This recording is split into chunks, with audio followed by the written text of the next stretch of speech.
Exxon. Baik, Assalamualaikum warahmatullahi wabarakatuh. Waalaikumsalam. Selamat pagi Bapak Ibu semuanya. Hari di sini mudah-mudahan dalam kondisi sehat selalu. Terima kasih untuk meluangkan waktu yang sudah kita jadwalkan bersama untuk hadir dalam pelatihan bersama kami di sini. Izinkan kami memulai acara hari ini dengan berdoa. Semoga acara berlangsung dengan lancar, ilmu yang bisa kita peroleh dengan manfaat dan bisa kita implementasi dengan baik di perusahaan kita masing-masing. Berdoa, dimulai.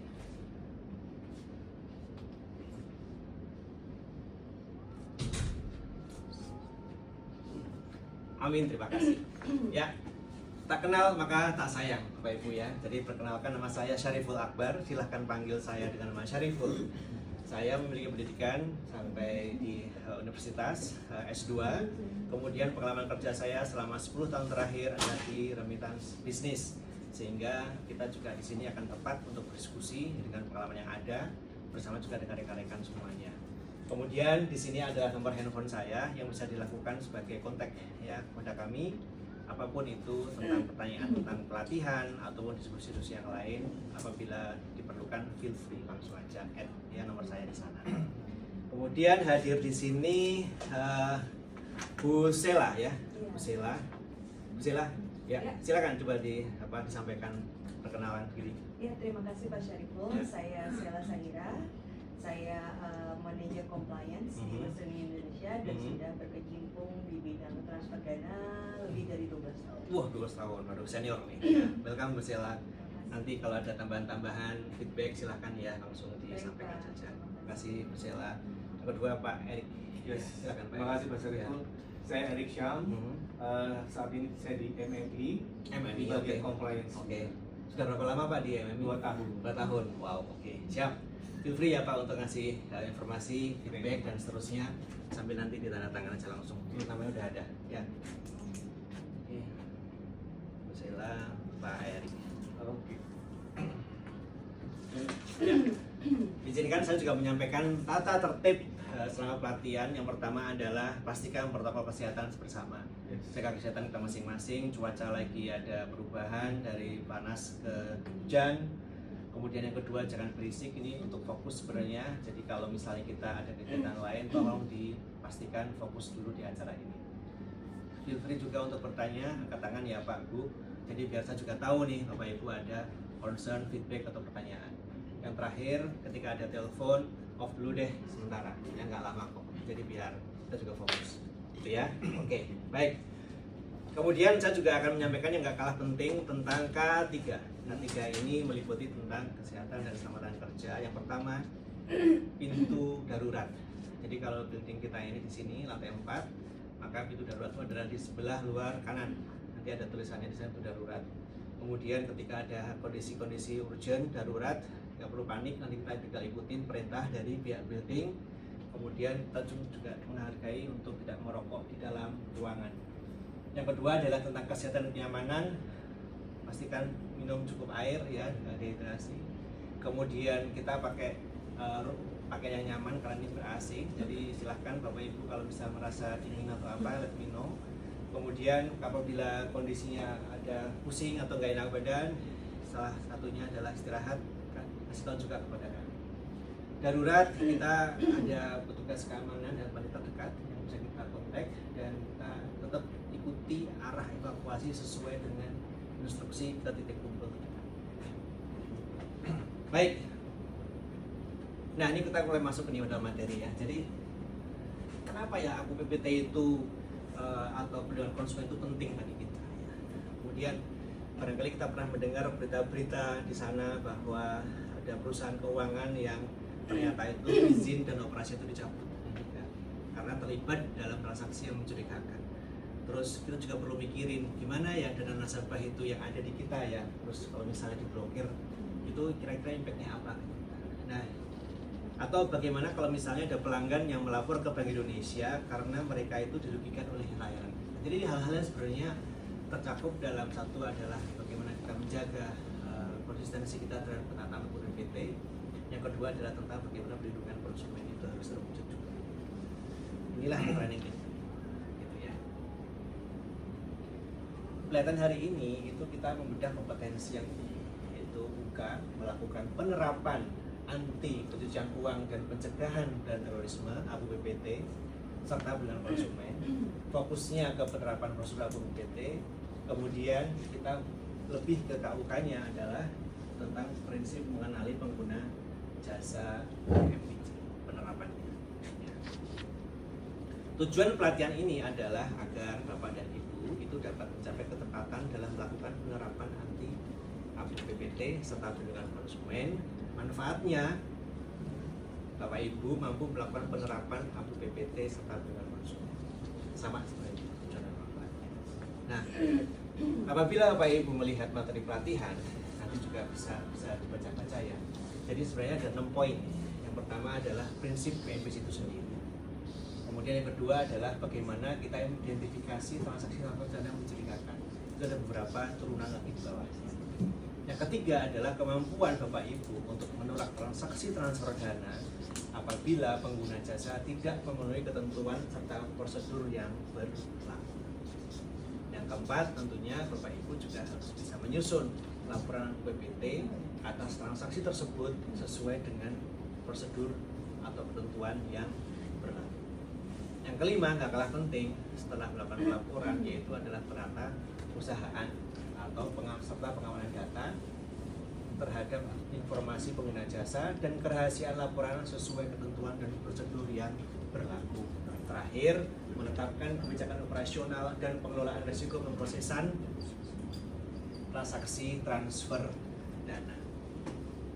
Jadi memang materi ini cukup luas Bapak Ibu ya. Jadi memang kita harus mengelaborasi lagi ya lebih detail tentang materi-materi ini agar apa? Kita juga akan tahu apakah ada gap yang terjadi antara standar kompetensi dengan realita di perusahaan Bapak Ibu semuanya. Dicek itu satu nanti. Tugas Bapak Ibu adalah bagaimana melakukan evaluasi nanti terhadap implementasi kebijakan tentang PNBC, bagaimana identifikasi transaksi transfer dana, bagaimana menolaknya, bagaimana menyusun laporan dan seterusnya. Ya. Kemudian ini saya kasih beberapa informasi tentang lecture sebelah kiri. Jadi ketika Bapak Ibu sebagai anggota BPUI itu kita juga harus tahu sebenarnya BPUI pun juga memiliki fitur yang namanya BPUI Watchlist Screening. Apa itu? Itu adalah fitur yang digunakan oleh anggota kita agar apa? Melakukan screening terhadap pengguna jasa. Nah, yang sebelah kanan ini ada satu berita. Pusat Pelaporan dan Analisis Transaksi Keuangan PPATK menemukan transaksi mencurigakan dari tambang ilegal dan di masa aktivitas kampanye kejahatan lingkungan lain selama kampanye pemilu 2024. Ketua PPATK Ivan Yustiavandana mengatakan menemukan peningkatan yang masif dari transaksi mencurigakan. Peningkatan transaksi masif 100%. Semua sudah lihat, semua sudah diinformasikan ke KPU dan Bawaslu. Kita masih menunggu, ini kan kita bicara triliunan. PPATK menyebut menemukan indikasi dana kampanye pemilu 2024 bersumber dari tindak pidana. PPATK juga sudah melaporkan temuan dugaan transaksi mencurigakan ini kepada aparat penegak hukum. Ya, itu teman-teman ya Bapak Ibu. Jadi apabila kita lalai ya atau tidak sesuai dengan aturan yang berlaku, maka kedua hal ini pun juga akan terjadi yang harus kita perkuat. Yang sebelah kanan ini memperlihatkan bagaimana tentang transaksi yang muncul menjelang pada periode kampanye, triliunan mencurigakan. Ya itu juga harus waspada. Kita juga harus melihat gejala-gejala yang ada di lapangan, di market, di front line. Jangan sampai nanti kita kecolongan seperti itu. Ya. Pusat Pelaporan dan Analisis Transaksi Keuangan PPATK. Ya. Ada pertanyaan dari Bapak Ibu? Biasanya gimana sih Pak Sariful supaya pencucian uang itu tidak berlaku atau tidak terjadi gitu? Oke. Transaksi keuangan. Baik Pak Erik, ini pertanyaan sangat bagus ya. Jadi sebenarnya modus operandi itu kan selalu terjadi tanpa kita ketahui. Namun yang bisa kita kontrol adalah bagaimana tim kita memahami satu, bagaimana cara melakukan identifikasi transaksi itu sendiri. Yang kedua adalah bagaimana kita sebagai perusahaan transfer dana selalu melakukan refreshment materi kepada tim kita. Selalu waspada, selalu bersikap hati-hati, kita bertanggung jawab, jangan sampai kita kecolongan. Itu yang bisa kita kontrol, yaitu tim kita, frontliner kita, sistem kita. Kemudian juga jangan lupa kita kan lapor ke PI nih, jadi kita harus punya good relations dan good communication dengan PI agar apa? Ketika ada hal yang terjadi di lapangan, segera langsung konsultasikan ke PI, lapor ke mereka. Itu Pak Erik. Yes, thank you, Pak. Ya, Ya, saya mau bertanya Ya. Pak, bagaimana apa yang harus kita lakukan kalau seandainya di perusahaan saya ini menemukan Ya. banyaknya transaksi yang mencurigakan Ya. Jadi kita pikir ini kayaknya kurang benar transaksinya gitu. ya. Baik, bagus. Ini memang sering terjadi. Jadi yang kita lakukan ya kita lapor aja Bu, bahwa ini LKPM, laporan mencurigakan. Jadi sudah ada sarananya, sudah ada medianya. Nanti bisa kita informasikan untuk mengenai training itu ya Bu ya. Bagaimana kita lapor itu, formatnya seperti apa. Itu kita ada di modul yang terpisah. Dan 2000. Jadi yang penting kita kuat di internal. Ketika ada transaksi yang berproses di kita pun juga punya tools untuk identifikasi curiga, kita laporkan. Ya, Bu ya. Terima kasih. Baik, terima kasih Pak Erik, Bu Sela. Sebagai kesimpulan, apabila saya bisa lihat dari pemahaman Bapak dan Ibu, maka dalam pelatihan ini bisa disimpulkan bahwa Bapak dan Ibu itu dapat melakukan penerapan APU PPT setelah perlindungan konsumen dengan baik. Ya. Kemudian saya ingin mencoba untuk memberikan semacam aplikasi ya atau pertanyaan ke Bapak Ibu. Coba dibaca di sini. Ya. Saya minta pendapat salah satu dari Bapak Ibu. Kemudian coba disampaikan saja kira-kira apa feedbacknya. Situasinya demikian, begini. Petugas Bapak Ibu di lapangan itu menemukan bahwa nasabah melakukan beberapa transaksi dalam jumlah kecil tapi sering dalam sehari, totalnya itu besar banget. Nah, menurut Bapak Ibu, langkah apa yang seharusnya dilakukan oleh petugas tersebut? Jelaskan alasan. Salah satu aja silahkan, Bu Sela atau Pak Erik. Boleh Yes, saya silakan. coba jawab Ya. ya Pak ya. Ya. Kalau dibutuhkan kalau Ya. ada yang kurang.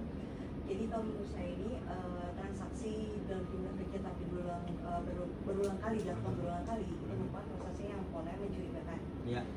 Bisa main to one atau one to many ya kan. Dan itu dilakukan dalam satu hari dengan totalnya kalau total itu cukup besar. Jadi Ya. yang harus dilakukan adalah setelah menganalisa dan menentukan itu dia mencurigakan, kita melaporkannya kepada PPATK. Oke. Sip.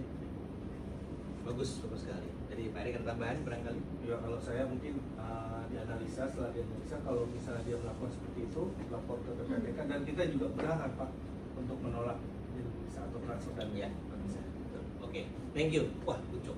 Ya, jadi memang secara prinsip informasi yang tadi kita sampaikan ini itu memang terjadi di lapangan, dan ketika Bapak Ibu menjawab seperti ini artinya ya sudah sesuai ya. Baik. Sebagai langkah selanjutnya adalah evaluasi. Silakan Bapak Ibu untuk melakukan pengisian di lembar jawaban. Silakan, itu ada 2 jawaban, 1 dan 2 multiple choice. Bapak bisa baca. Yang pertama adalah tujuan utama dari penerapan prinsip PMPJ. Soal nomor 2 adalah salah satu penerapan perlindungan konsumen dalam penyelenggaraan jasa keuangan. Hanya ada 1 jawaban yang benar, tulis jawabannya apa. Ini waktunya 2 menit ya dari sekarang ya. Mau lebih lama ya bilang aja ya.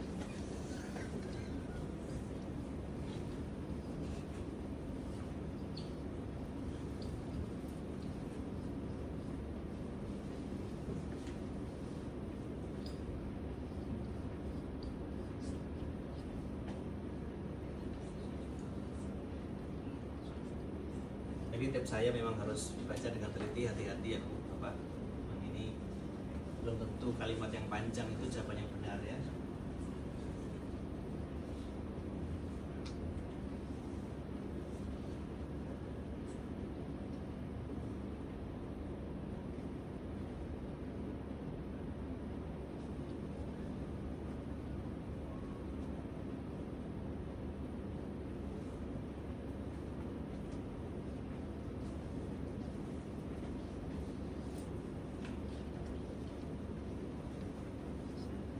Ini tulis jawabannya aja kan ya Pak? Ya, ya. Hurufnya Jangan aja lupa ya. namanya dilengkapin ya.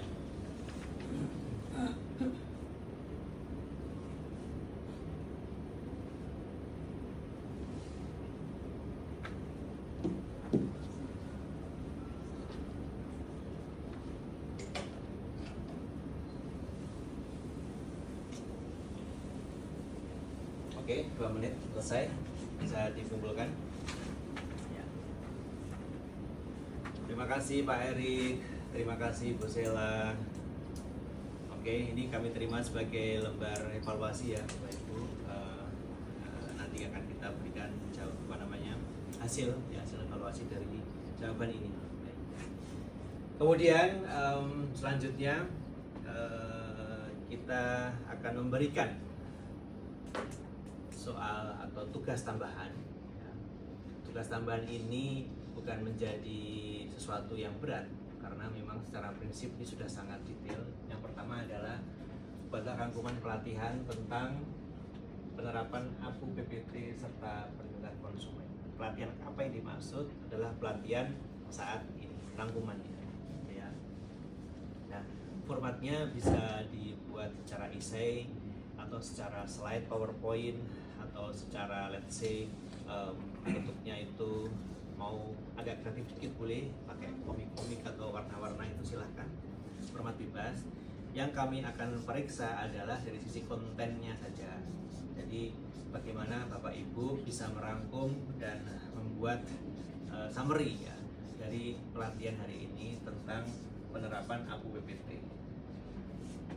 Kemudian tugas ini mohon dikirim soft copy, kemudian dikumpulkan Senin tanggal 5 November 2025 kepada koordinator LPK di email lpk@awi.go.id. Ya. Saya mau bertanya tentang tugasnya Pak. Ya. Jadi kan disuruh buat rangkuman pelatihan terkait apakah Ya. dalam bentuknya kita tulis poin-poin Ya. atau mungkin dalam bentuk paragraf. Ya. Dari hasil yang hari ini kita pelajari kan Ya, jadi betul. jatuhnya ya. Betul. Kalau Ibu tanya preferensi saya itu bentuknya paragraf. Agar apa? Agar akan lebih detail. Jadi saya tuh kayak membaca Ibu bercerita ke saya gitu. Kalau poin-poin saya khawatir nanti beberapa informasi yang sifatnya lebih detail itu gak ke-capture karena terlalu ringkas, terlalu tutup poin.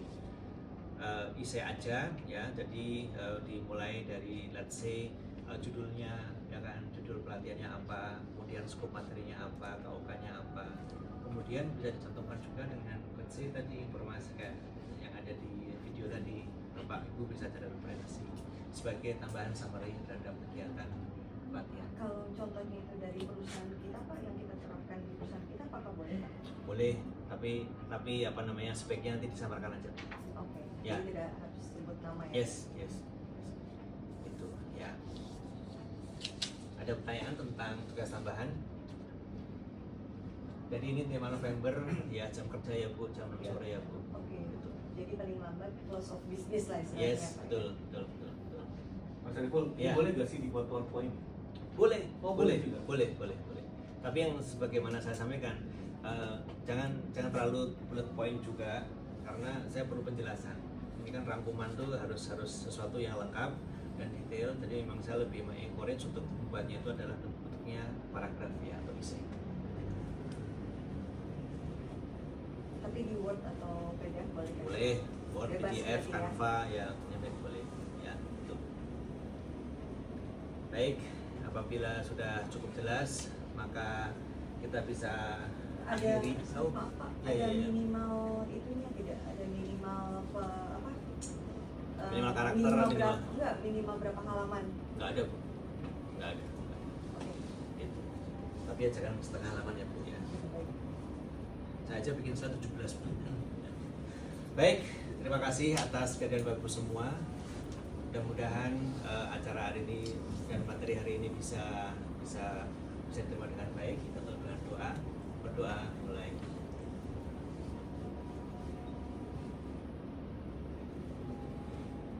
Amin ya rabbal alamin. Wabillahi taufiq wal hidayah. Assalamualaikum warahmatullahi wabarakatuh. Waalaikumsalam warahmatullahi wabarakatuh.